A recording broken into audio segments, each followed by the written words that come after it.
हम निवेदन ये करना चाहते हैं महाराज जी कि भगवत सेवा में ऐसा अनुराग हो तो नामदेव जी नहीं, आपके हाथ से भी ठाकुर जी दूध पीने के लिए तैयार बैठे। ठाकुर जी की सेवा में भाव ही नहीं।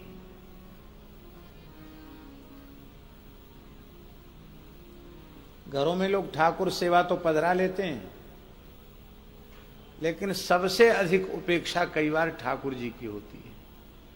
और कहीं ठाकुर जी वारे घर में ब्याह बारात का समय और आ जाए, फिर तो सब अपने अपने धुन में मस्त। ठाकुर जी को तो नहाए कि नहीं नहाए, 2 बतासा दिए कि नहीं दिए पता नहीं। और जिस बालक को कह दिया जाता कि आज तुमको ही सेवा करनी है, या जिस बच्ची को मन में उसका भी है सब आमोद प्रमोद में जाने का, तो ठाकुर जी को जल्दी जल्दी नहवाया धुलाया, आड़ी टेढ़ी पोशाक पहनाई, थोड़ी घी चीनी धर दिया, ले खाने हो खाओ, नहीं खानी हो मत खाओ, है चाहे चैंटी लगे भगवान को चाहे चैंटा लगे। घर में ठाकुर जी को किसी ने जगाया कि नहीं जगाया, सुलाया कि नहीं सुलाया। भैया ऐसी उपेक्षा करना हो तो घर में कभी ठाकुर जी मत पधराना।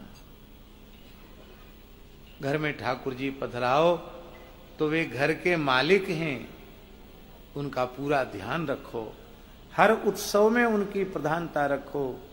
घर में सबके लिए ब्याह काज में वस्त्र बनते हैं, ठाकुर जी की सुंदर पोशाक बनवाओ, नया मुकुट बनवाओ।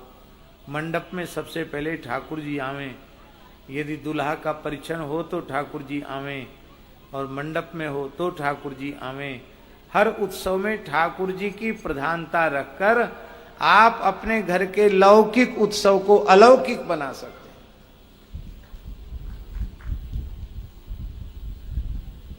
हापुड़ के एक वैष्णव थे अनिल जी,